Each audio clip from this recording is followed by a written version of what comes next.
Have you ever wondered what would happen if a machine, not a person, had the power to decide who lives and who dies? It sounds like something straight out of a sci-fi movie.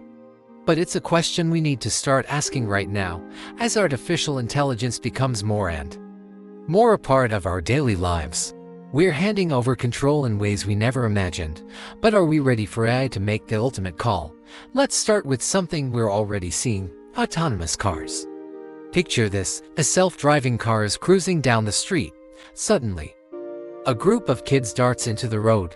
The car has two choices: swerve to avoid them, potentially harming its passenger, or continue straight, causing a tragic accident.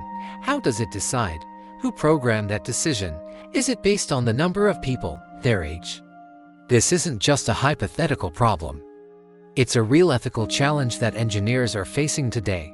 The car split-second calculation is a life and death decision made by an algorithm.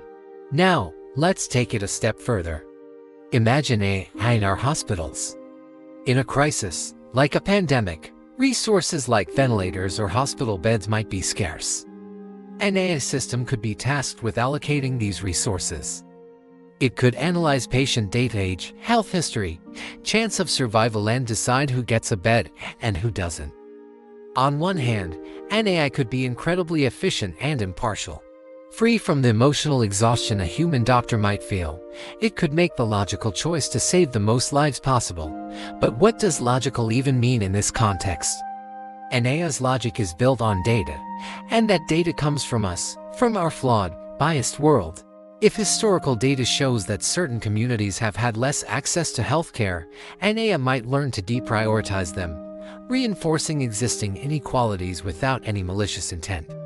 The system would just be following the patterns it was taught. Suddenly, this impartial machine becomes a tool for amplifying prejudice. Is that a future we want? And what about our own human dignity and freedom? If an AI determines our medical fate or our safety on the road, where does that leave our personal responsibility? If something goes wrong, who is to blame?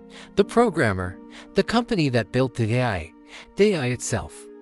This is a massive legal and moral gray area.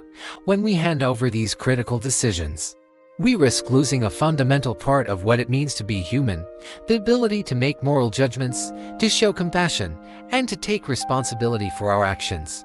The promise of AI is a safer, more efficient world. It could potentially reduce human error in high-stakes situations.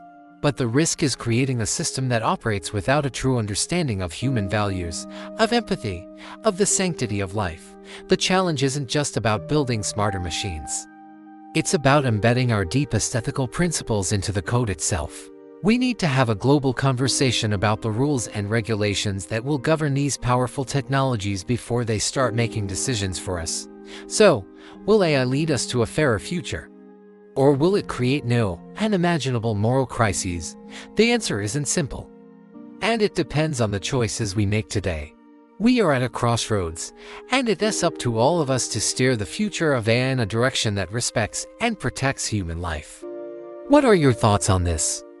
Let me know in the comments below. Thanks for watching. If you found this video thought-provoking, please give it a thumbs up and subscribe to our channel for more deep dives into the future of technology and humanity. See you next time.